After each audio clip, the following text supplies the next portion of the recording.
DMK పార్టీలో ఉన్నాను, డిఎంకేలో చేరున్నాను. ఎలాంటి ఆ యోగత డిఎంకే పార్టీకి ఓడితో ఉంది తప్ప ఆ పార్టీకి నా యోగత లేదు. మాట చెప్తానంటే కదా మన పార్టీ చేసిన మంచి పనులు మా తలలో చేసిన మంచి పనులు అట్లాది గవర్నమెంట్ అన్నా సరే, ఇండియాలో ఎక్కడన్నా సరే, తలవాలన్నా గవర్నమెంట్ అన్నా వ్యవసాయానికి 7,000 కోట్లు తోచింది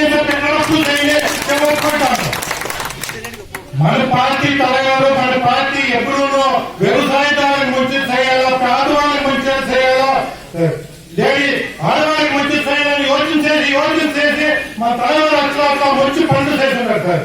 దానికోసం నేను చెప్పేది, నేను టీఎంపీలో ఉన్నాను అని గౌరవంగా చెప్పుకోవడానికి చెప్పేది. వేరే పార్టీగా చెప్పుకొని యోగత లేదు వారికి. దాంట్లో వాళ్ళ మంచి పనులు ఎవరి చేయలేదు. అదే మాదిరి చెప్పుకున్నప్పటినంతా చేస్తున్నారు మా తలగారు. 7,000 కోట్లు వ్యవసాయాలకు తలబడి చేసి, అదే తన రూపాయికి డీల్ ఇస్తాను చెప్పి అదే మాదిరి రూపాయికి డీల్ ఇచ్చింది. అదే మాదిరి ఫ్రీ కరెంట్ ఇస్తాను చెప్పి వ్యవసాయాలకి అదే మాదిరి ఫ్రీ కరెంట్ ఇస్తున్నారు. అదే మాదిరి మన తెలుగు సడచనాలు ఎక్కువగా ఉన్నారు. వీళ్ళంతా కట్టులో పనిచేస్తూ ఉంటే కదా పెళ్లిలో నీళ్ళు వస్తుంది అని చెప్పి అందరికీ గ్యాస్ స్టవ్ కావాలని చెప్పి అందరికీ గ్యాస్ స్టవ్ ఇస్తున్నారు. అదే మాదిరి ఇట్లా ఎక్కువగా ఉంటే పేదలు కొడుతుంది అని చెప్పి దానికోసం అందరికీ టీవీ ఇస్తున్నారు.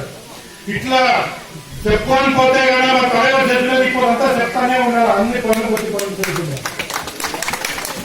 అదే తర ఇప్పుడు వచ్చిన మన తలపతి గారు మన అప్ప ఏం చేసినా అదే తర వాయినాడు యోచన చేసి అదే తర మంచి పనులతో చేస్తా ఉన్నారు. దాన్ని కదా మన పార్టీ తలగారుగా ఉన్నారు. ఫస్ట్ అన్న గెలిచినప్పుడు ఎమ్మెల్యే అయినప్పుడు తలగారు పిలిచి అందరికీ ఏం చెప్పారంటే, ఫస్ట్ మీ ఎమ్మెల్యే ఫండ్లో ఏం మంచి పని చేస్తామంటే, స్కూల్లో చదివే సినిమాలకి కూకోలేకి బెంచ్ టేబుల్ లేదు, వాళ్ళందరికీ బెంచ్ టేబుల్ ఇవ్వండి అని చెప్పి ఆయన పిలిచి చెప్పి, ఎప్పుడో బిడ్డలందరూ బాగా చదువుతారో అప్పుడే వాళ్ళ ఇంట్లో బాగుపడేది. వాళ్ళు ఎప్పుడు బాగా చదువుతా గురించి కొన్ని వాళ్ళ ఇంట్లో బాగుపడేది. కోసం గురించి బెంచ్ టేబుల్ ఇచ్చి వాళ్ళు బాగా చదవాలని చెప్పి చెప్పుకుంటారు.